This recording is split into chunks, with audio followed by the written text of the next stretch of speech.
His wallet was on the desk, his keys were by the bed, his jacket hung in the closet, and Michael Negrete was gone forever.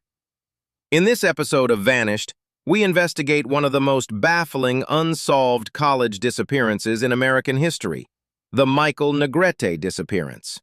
Last time, we examined the case of Commander Bud Adams, a decorated Navy pilot who vanished over the Bermuda Triangle.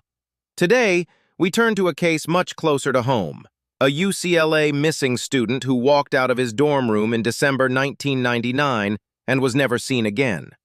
This missing person cold case has haunted investigators, family, and the UCLA community for over a quarter century. Among 1999 missing student cases, none is more perplexing than this one. So what happened? How does an 18-year-old freshman vanish from a building full of people in the middle of the night and leave behind every single thing he would need to survive? Michael Negrete was a freshman at UCLA, just months into his college experience.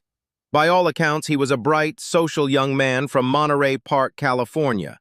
He loved video games. He was adjusting well to university life. He had friends. He had plans. The night of December 9th, 1999 was unremarkable. Michael spent the evening in his dorm at Dykstra Hall, playing the video game EverQuest with friends. The session ran late, as these things often do among college freshmen. Around 1:30 in the morning on December 10th, one of his gaming companions noticed Michael step away. No one thought anything of it. People come and go. You grab a snack. You use the restroom. You step outside for air. But Michael didn't come back. His roommate woke the next morning and found Michael's bed empty. His wallet, his keys, his student ID, his jacket, all still in the room. It was December in Los Angeles, cool enough to want a jacket, and yet he had apparently left without one. When had he left? Where had he gone? And why had he taken nothing with him?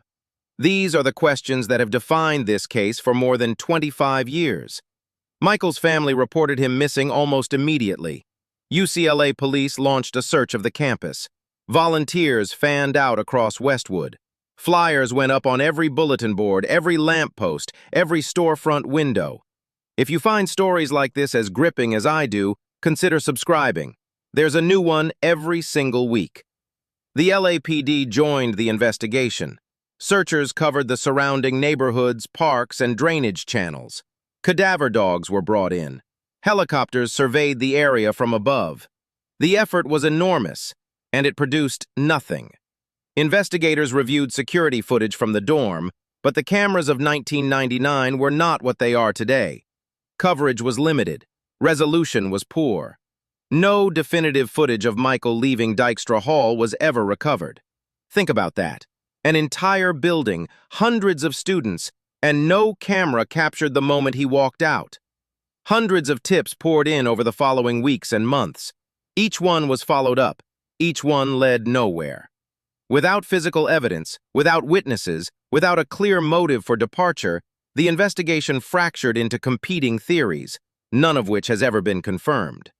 The first and most commonly discussed theory is that Michael may have been the victim of foul play, but there were no signs of a struggle in his room.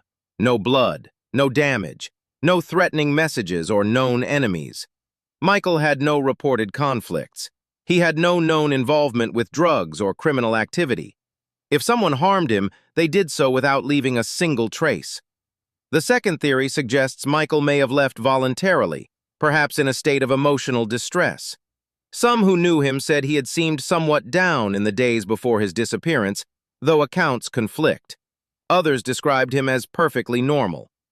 The problem with the voluntary departure theory is the evidence he left behind. No wallet means no money. No ID means no way to identify yourself. No jacket in December means no protection from the elements. Where would he go? How would he get there? A third theory, and perhaps the most unsettling, is that Michael may have suffered a medical emergency after leaving the dorm. A seizure, a fall, a sudden cardiac event. If he collapsed somewhere hidden, somewhere searchers didn't think to look, his remains might never have been found. Los Angeles is a sprawling city. Even a campus has hidden spaces, utility tunnels, construction sites, dense landscaping. But extensive searches covered those areas. Nothing was found. Not a shoe, not a piece of clothing, not a single physical trace. For Michael's family, the years that followed were defined by a particular kind of anguish, the anguish of not knowing. His mother, Martha Negrete, became a tireless advocate, keeping his case in the public eye, attending missing persons events, and pleading for information. She returned to the UCLA campus repeatedly, distributing flyers, talking to students who hadn't yet been born when her son disappeared. The family offered a reward for information. They never stopped searching. They never stopped hoping. And yet the case went cold.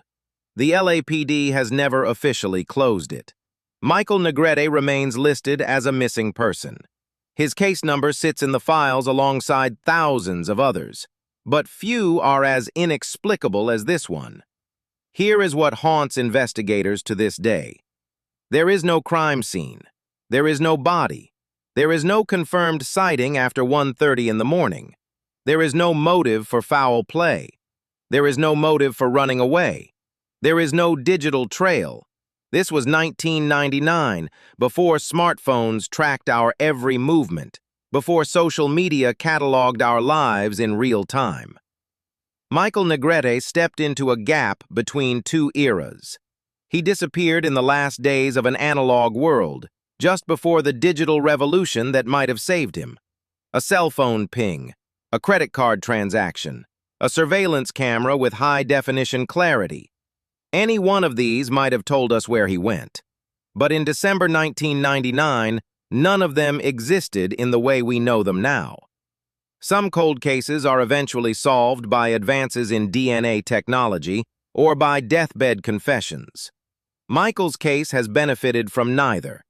The frustrating truth is that without new evidence, a credible witness, a discovered remain, a long-held secret finally revealed, we may never know what happened to this young man. Michael Negrete's disappearance changed how UCLA and other universities approached student safety. Security protocols were reviewed. Camera systems were upgraded.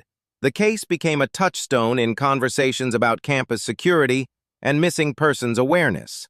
But for his family, none of that replaces the answer they still don't have. Michael would be 44 years old today.